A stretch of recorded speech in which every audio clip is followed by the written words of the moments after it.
Pemirsa, Menteri HAM Natalius Pigai mengutarakan wacana jajaran pimpinan Polri diisi oleh sipil layaknya negara-negara maju. Kapolri Listio Sigit Prabowo menyebut Polri membuka ruang bagi sipil untuk duduk di jabatan Polri.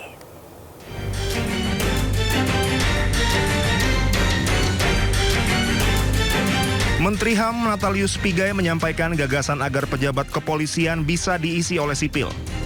Hal ini sudah biasa dilakukan di negara-negara maju.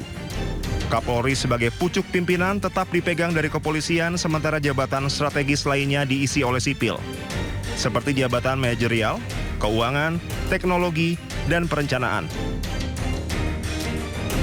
Dengan jabatan sipil di tubuh Polri bisa memberikan kesempatan kepada ASN Polri untuk menduduki jabatan strategis dan tidak berhenti di eselon 4. Seperti NYPD. Ya, NYPD itu pucuk pimpinannya sipil. Dulu sebelumnya dia Departemen Sanitasi. Sekarang menjadi kepala NYPD. Tapi kalau pemimpin khusus teknis operasional kepolisian, namanya Chief of Department, itu polisi. Tapi pimpinannya selalu sipil. Wakil Ketua Komisi 3 DPR RI Ahmad Saroni mengkritik pernyataan Pigai. Saroni minta Pigai fokus menjalankan tugasnya di bidang HAM. Karena jabatan di institusi kepolisian tengah dalam proses pembahasan RUU Polri di DPR. Bang Pigai, jangan usul yang enggak. Bang Pigai fokus aja sama membela siapapun dia pada hak-hak sebagai manusia. Rasanya itu lebih bermartabat daripada Bang Pigai mengusulkan jabatan pucuk pimpinan di kepolisian bisa diberikan oleh sipil. Bang, please Bang, Abang fokus saja kepada pekerjaan Abang, jangan ngurusin yang lain-lain. Sementara itu Kapolri memberikan ruang bagi sipil untuk dapat menduduki jabatan strategis di Polri. Hal ini juga menjadi timbal balik karena polisi juga bisa menjabat di luar struktur. Ya memang kita memberikan ruang resiprokal untuk ASN bisa masuk ke polisi. Oh, begitu. Jadi akan didorong direvisi. Pada saat kita diberikan ruang di luar struktur, maka kita juga memberikan ruang dari ASN di luar Polri untuk bisa masuk ke Polri. Saat ini revisi Undang-Undang Polri masih dalam pembahasan di DPR. Pemerintah menginginkan substansi yang direvisi dalam Undang-Undang Polri akan menguatkan pelayanan, pengayom, dan pelindung masyarakat. Tim Liputan Anyus melaporkan. Di Sindo Today bersama saya Nata Arman dan Priska Papilaya. Pemirsa, Pasar Palmerah Jakarta Pusat minyak kita kemasan 1 liter terpantau kosong di sejumlah toko sembako. Sementara untuk kemasan 2 liter masih tersedia namun dengan stok yang terbatas. Harga minyak kita kemasan 2 liter di Pasar Palmerah Jakarta dijual sekitar Rp32.000. Namun saat pasokan tidak berasal langsung dari Bulog, harga jual bisa menembus Rp40.000. Sejumlah pedagang menyebut tidak semua toko mendapat pasokan langsung sehingga distribusi dan harga di lapangan menjadi tidak merata. Sementara itu pemerintah berencana menyesuaikan harga eceran tertinggi minyak kita dalam waktu dekat menyusul fluktuasi harga bahan baku khususnya crude palm oil atau CPO di pasar global. Untuk harga minyak kita ukuran 2 liter saya jual untuk mendapatkan dari Bulog itu kita jual dengan harga Rp32.000 per 2 liter. Seperti itu. Tapi kalau kita mendapatkan dari minyak kita di luar Bulog itu kita jual 40. 40.000. Iya. Terkait dengan stoknya sendiri, apakah aman atau seperti apa, Bu? Sudah mulai menipis untuk saat ini. Sementara harga beras di sejumlah pasar tradisional di Purwakarta, Jawa Barat melambung di atas harga eceran tertinggi. Kondisi ini dikeluhkan pembeli dan mereka pun terpaksa mengurangi jumlah pembelian.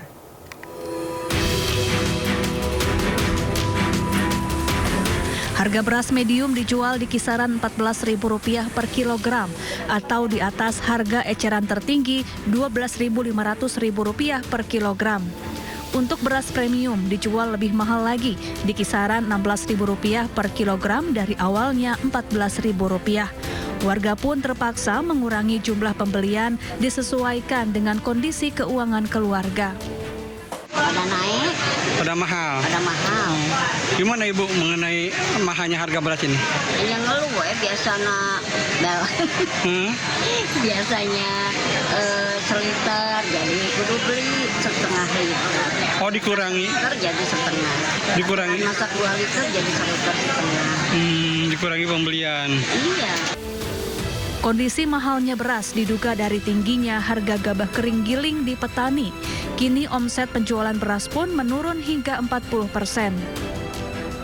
Kalau menurut para pemasok katanya penyebabnya karena harga gabahnya memang mahal.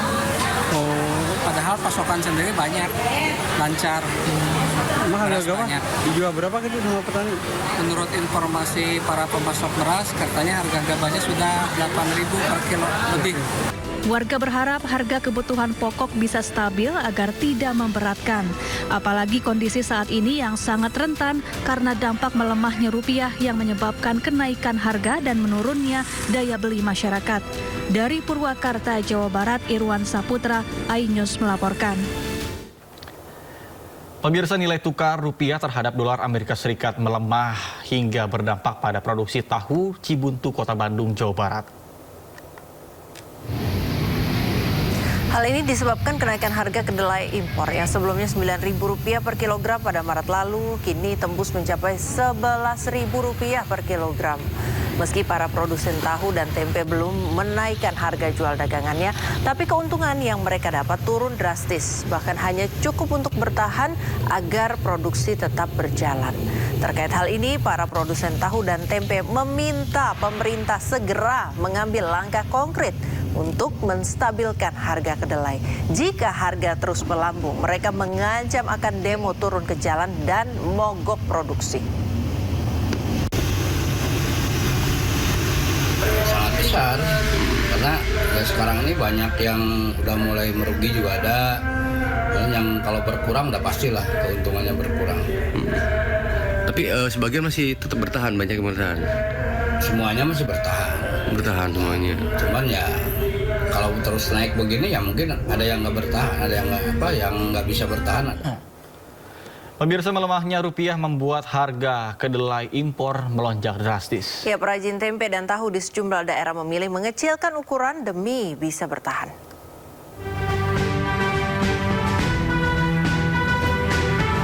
Melonjaknya harga kedelai impor berdampak pada produksi tahu dan tempe di sejumlah daerah di Pulau Jawa. Pengrajin tahu dan tempe di Majalengka, Jawa Barat harus mengurangi ukuran dan takaran produksinya. Hal ini dilakukan sebagai upaya menghindari kebangkrutan usaha. Untuk tahu per biji masih dijual Rp500, sedangkan tempe per papan dijual Rp4.000. Sementara Tegal, Jawa Tengah, karena membengkaknya biaya produksi serta mahalnya harga plastik membungkus tempe, mendorong para perajin tempe menaikkan harga jual tempe. Harga tempe yang dijual semula Rp10.000 ukuran 1 kg menjadi Rp13.000. Hal ini dilakukan karena sebulan terakhir harga kedelai sudah 2 kali naik. Saya juga kurang tahu kok naik terusan sampai sekarang nyampe 11.000. Makanya gimana ini nasib tukang tempe tahu tuh yang menggolang tempe tahu. Terus apalagi untuk pembungkusnya tempe plastik ya juga naik. Jadi mau gimana nih jualnya itu agak susah. Hal yang sama juga terjadi di Jawa Timur. Para perajin tempe di Jember harus memutar otak agar usaha mereka tetap bertahan. Salah satunya dengan mengurangi takaran tempe tanpa menaikkan harga jual. Perajin mempertahankan harga tempe di angka Rp5.000 per bungkus. Namun ukuran atau bobot tempe dikurangi agar usahanya tidak mengalami kerugian. Meski ukuran tempe menjadi lebih kecil, para pelanggan masih tetap setia membeli produknya. Mereka memahami kondisi yang dihadapi para perajin akibat melonjaknya harga bahan baku. Para perajin tahu tempe berharap pemerintah agar dapat segera menstabilkan harga tukar rupiah agar kedelai impor kembali terjangkau. Tim Liputan iNews melaporkan. Beralih informasi lainnya, pemirsa, telah terjadi gempa bumi bermagnitudo 7,7 di Gorontalo pada pukul 7:37 waktu Indonesia Tengah atau sekitar pukul 6:37 waktu Indonesia Barat tadi. Menurut informasi dari BMKG, pusat gempa berkekuatan magnitudo 7,7 terjadi di sekitar barat laut Tahuna, Kepulauan Sangihe, Sulawesi Utara dengan kedalaman 105 km. Gempa ini juga berpotensi menimbulkan tsunami dan gempa terjadi di saat sebagian besar masyarakat di Gorontalo akan mulai beraktivitas. Gempa terjadi cukup lama, warga juga merasakan pusing akibat gempa. Kami masih menunggu informasi terkini selanjutnya dari BMKG mengenai gempa di Gorontalo ini.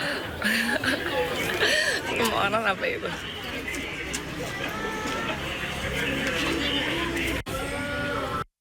Hari Senin, 8 Juni 2026, pukul 06.37 detik, waktu Indonesia bagian Barat, maaf saya ulang, pukul 06.37 menit 42 detik waktu Indonesia bagian Barat, wilayah pantai selatan Mindanao, Filipina diguncang gempa tektonik. Hasil analisis BMKG menunjukkan gempa bumi ini memiliki parameter update dengan magnitud 7,7. Epicenter gempa bumi terletak pada koordinat 5,80 derajat lintang utara dan 125,14 derajat bujur timur, atau tepatnya berlokasi di laut pada jarak 244 km arah barat laut Pulau Karatung, Sulawesi Utara pada kedalaman 47 km. Dengan memperhatikan lokasi epicenter dan kedalaman hiposenternya, gempa bumi yang terjadi merupakan jenis gempa bumi dangkal akibat adanya aktivitas subduksi lempeng. Hasil analisis mekanisme sumber menunjukkan bahwa gempa bumi memiliki mekanisme pergerakan naik atau thrust fault. Gempa bumi ini dirasakan di kota Morotai, Halmahera Utara dengan skala intensitas 4 MMI, atau pada siang hari dirasakan oleh orang banyak dalam rumah, di luar oleh beberapa orang, gerabah pecah, jendela atau pintu berderik, dan dinding berbunyi. Di Kabupaten Gorontalo Utara dengan skala intensitas 3 hingga 4 MMI, setara dengan pada siang hari dirasakan oleh orang banyak dalam rumah, di luar oleh beberapa orang, gerabah pecah, jendela pintu berderik, dan dinding berbunyi. Dan Batang 2, Ternate, Halmahera Barat, Gorontalo, Halmahera Selatan, Halmahera Timur, Parigi Mutong, Manado, Minahasa, Palu, Bitung, Boltim, Halmahera Tengah dengan skala intensitas 3 MMI, atau getaran dirasakan nyata dalam rumah, terasa getaran seakan-akan ada truk yang sedang berlalu. Hingga saat ini belum ada laporan dampak kerusakan yang ditimbulkan akibat gempa bumi tersebut. Hasil pemodelan menunjukkan bahwa gempa bumi ini berpotensi tsunami dengan status siaga di Minahasa, Bolang Mangondo, Kota Manado, Minahasa Utara, Minahasa Selatan, Buol, Kepulauan Sangihe, Gorontalo, Kepulauan Talaut, Kepulauan Minahasa, Toli-Toli, Kota Palu, Donggala, Kota Ternate, Kota Bitung, dan status waspada di Kota Tidore, Bulungan, Nunukan, Halmahera, Kota Tarakan, Halmahera Utara, Kutai Timur, Minahasa Selatan, Kota Bontang, dan Berau. Rekomendasi sebagai arahan daerah terancam dengan status ancaman untuk siaga yang sudah saya sebutkan tadi daerahnya, agar menjauhi pantai menuju tempat aman yang lebih tinggi. Untuk status ancaman waspada, diharapkan untuk menjauhi pantai, untuk tidak melakukan aktivitas di pinggir pantai dan di tepian sungai. Hingga pukul 7:11 waktu Indonesia bagian Barat, hasil monitoring BMKG menunjukkan adanya 2 aktivitas gempa bumi susulan atau aftershock dengan magnitud sebesar 6,7 dan 5,9. Informasi lainnya pemirsa, Badan Pengawas Obat dan Makanan atau BPOM menyiapkan sejumlah langkah untuk antisipasi meminimalisir dampak pelemahan rupiah terhadap industri farmasi. Hal tersebut diharapkan mampu menjaga keberlangsungan industri serta harga obat di pasaran tetap stabil. Badan Pengawas Obat dan Makanan menyiapkan sejumlah kebijakan relaksasi bagi industri farmasi untuk meredam dampak pelemahan rupiah terhadap pasokan bahan baku dan harga obat. Kepala PPOM Taruna Ikrar mengatakan pihaknya siap membantu pemerintah agar pelemahan rupiah tidak berdampak signifikan terhadap ketersediaan bahan baku maupun operasional industri farmasi nasional. Salah satu langkah yang disiapkan BPOM adalah memberi fleksibilitas lebih besar kepada industri untuk mengganti pasokan bahan baku tanpa proses perizinan yang panjang. Hal ini juga memudahkan perusahaan farmasi mencari sumber bahan baku dari negara lain ketika terjadi kenaikan harga atau gangguan pasok dari pemasok tertentu. Kami dari Badan POM ingin membantu pemerintah semaksimal mungkin supaya dampak dari pelemahan rupiah itu tidak berdampak signifikan terhadap ketersediaan bahan baku kita, dan kita berharap juga tidak berdampak signifikan terhadap apa yang kita sebut dengan industri-industri farmasi kita. Caranya dengan yang saya sebutkan tadi, variability aturan yang berhubungan dengan kebijakan yang dulunya sangat rigid. Yang kedua tentu perubahan pergantian bahan baku khususnya yang berhubungan dengan kemasan, kita juga signifikan akan membuatkan aturan mempermudah industri. Seperti diketahui, pergerakan kurs rupiah terhadap dolar Amerika Serikat telah menyentuh angka lebih dari Rp18.000. Pelemahan terjadi lantaran sentimen dari global maupun domestik.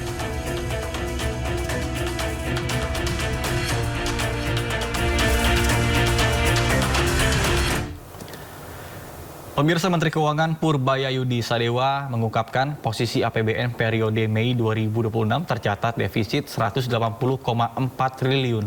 APBN Mei ini naik 763,2% secara tahunan yang didukung penerimaan pajak dan bea cukai yang tumbuh signifikan serta belanja negara yang meningkat. Kementerian Keuangan mencatat defisit APBN sampai dengan 31 Mei 2026 mencapai Rp180,4 triliun atau setara 0,70% terhadap produk domestik bruto. Menteri Keuangan Purbayayudi Sadewa saat konferensi pers APBN kita edisi Juni 2026. Defisit ini tumbuh 763,2% secara tahunan dibandingkan dengan periode sama tahun lalu, yakni sebesar Rp20,9 triliun. Defisit ini disebabkan oleh selisih antara penerimaan negara keseluruhan sebesar Rp1.185 triliun hingga akhir Mei lalu. Pertumbuhannya mencapai 19,1% secara tahunan. Tercatat seluruh komponen penerimaan tumbuh positif. Menkyu Purbaya mengungkapkan penerimaan pajak terrealisasi Rp834,4 triliun atau tumbuh 22,1% dari Rp683,3 triliun pada Mei 2025. Sementara penerimaan kepabeanan dan cukai juga melanjutkan pertumbuhan positif dari April. Setelah sepanjang kuartal 1 2026 terkontraksi, realisasinya mencapai Rp123,8 triliun atau tumbuh 0,7% secara tahunan. Target ya, kita selalu ingin mempercepat belanja saat mencapai Rp1.365,4 triliun yang merata nih. Kementerian lembaga 58,9% tumbuhnya, non kementerian lembaga 47%.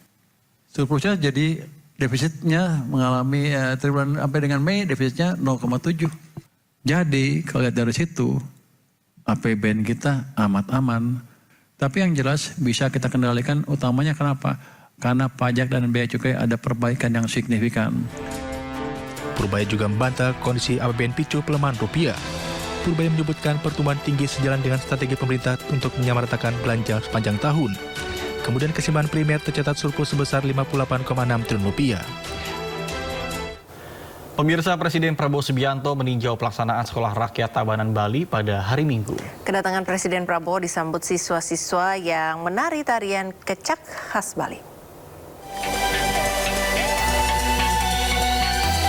Presiden Prabowo Subianto meninjau pelaksanaan Sekolah Rakyat Menengah Pertama 17 di Tabanan Bali. Kedatangan Prabowo disambut dengan yel-yel dan tarian kecak khas Bali oleh para siswa. Presiden menyempatkan diri untuk menyaksikan penampilan para siswa sebelum masuk ke dalam aula sekolah rakyat. Dalam peninjauan ke sekolah itu, Presiden Prabowo juga disambut oleh Menteri Sosial Saifullah Yusuf. Presiden Prabowo kemudian mendengarkan kisah anak-anak yang mengenyam pendidikan di sekolah itu. Saat berpidato, Presiden Prabowo menyampaikan bahwa hidup rakyat Indonesia yang layak dan baik dimulai dari pendidikan. Pembangunan kita sebagai bangsa tujuannya adalah untuk membuat seluruh rakyat Indonesia hidupnya layak, hidupnya baik. Karena itu usaha untuk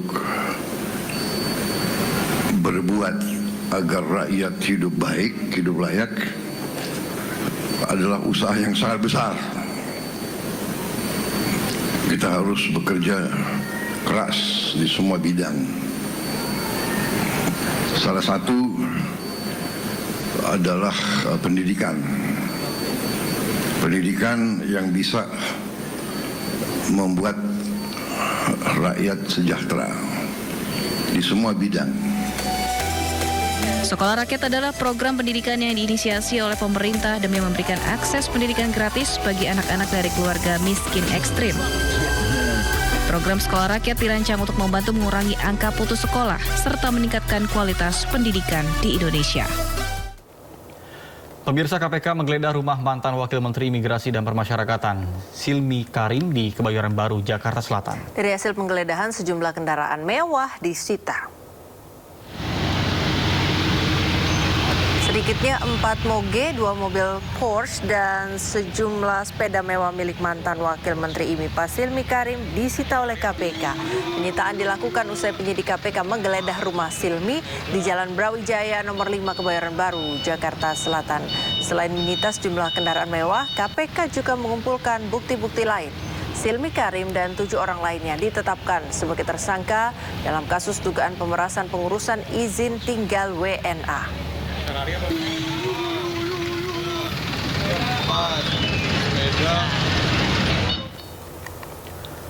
Pemirsa, KPK gelar lelang barang mewah sitaan koruptor mulai dari sepatu, ponsel hingga mobil. Total ada 106 barang dari 26 terpidana korupsi. Dan berikut laporan rekan kami Jen Cahyani dari Rumah Penyimpanan Benda Sitaan dan Barang Rampasan KPK di kawasan Cawang, Jakarta Timur. Pemirsa, Komisi Pemberantasan Korupsi atau KPK kembali mengumumkan pelaksanaan lelang barang hasil rampasan negara dari tindak pidana korupsi, dan ini di belakang saya ini ada beberapa mobil yang menjadi barang yang akan dilelang. Nah, dan tanggal lelangnya ini ada di tanggal 18 Juni nanti. Untuk rincian barang-barang yang dilelang ini diantaranya ada 7 unit mobil, kemudian ada unit sepeda motor, ada telepon genggam, ada aksesoris, kemudian ada mesin face recognition dan juga ada robot disinfektan. Dan ini pemirsa, untuk totalnya yang dilelang secara nasional terdapat 106 lot barang, dan ini berasal dari 26 terpidana korupsi yang kasusnya sudah inkrah. Dan dengan nilai total aset yang dilelang ini mencapai sekitar 311 miliar rupiah. Dan untuk barang yang paling mahal yang dilelang ini ada tanah dan bangunan di Bali dengan nilai sekitar 59,06 miliar rupiah. Dan pemirsa, nanti untuk proses lelangnya sendiri ini yang akan dilaksanakan pada tanggal 18 Juni 2026.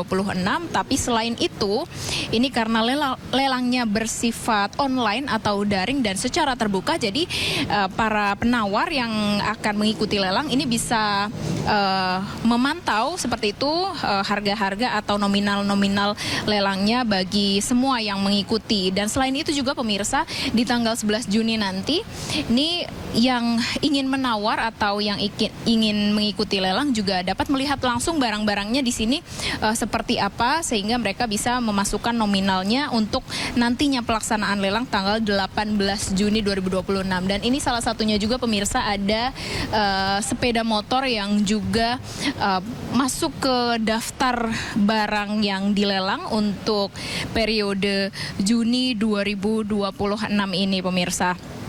Dan tentu saja ini baru sebagian atau ini baru barang lelang yang untuk bulan Juni, dan tentu saja tadi kami juga sudah mendapatkan informasi dari Direktur Pelacakan Aset, Pengelolaan Barang Bukti dan Eksekusi di KPK. Ini semuanya akan dilaksanakan secara terbuka, sehingga untuk step-stepnya lebih lanjut ini juga sudah tertera di website resmi dari KPK itu sendiri. Bagi semua yang ingin melakukan atau mengikuti lelang sendiri bisa dilihat sistemnya seperti apa, dan tentu saja di tanggal 11 Juni ini bisa langsung melihat barangnya seperti apa dan bisa melakukan lelang di tanggal 18 Juni 2026. Dari Jakarta, Jen Cahyani bersama juru kamera Dila Aulia, iNews melaporkan. Gimana Nata? Ada yang tertarik dengan barang-barang yang tadi mentereng-mentereng itu? Tertarik sih tertarik, tapi enggak, soalnya itu barang haram, takutnya malah apes ntar. Ya, pemirsa, kita ke informasi lainnya. Menteri Sekretaris Negara Prasetyo Hadi mengungkapkan pemerintah belum berencana mengisi atau mengganti posisi Wakil Menteri Imigrasi dan Permasyarakatan yang sebelumnya dijabat oleh Silmi Karim. Menurut Prasetyo, roda pemerintahan di Kementerian IMIPAS tetap berjalan normal meski posisi wamen belum terisi. Untuk sementara belum ada rencana pengisian dari jabatan yang ditinggalkan oleh dua wamen yang sedang berproses hukum, karena juga posisinya kan wakil menteri ya. Artinya kegiatan atau tugas kementerian tersebut yang dijalankan oleh menterinya masih dapat berjalan dengan normal gitu. Nanti kita lihat kalau memang kebutuhan kita hitung, kita harus melakukan perkuatan dengan menunjuk wakil menteri, yaitu nanti kita lihat setelah kita evaluasi.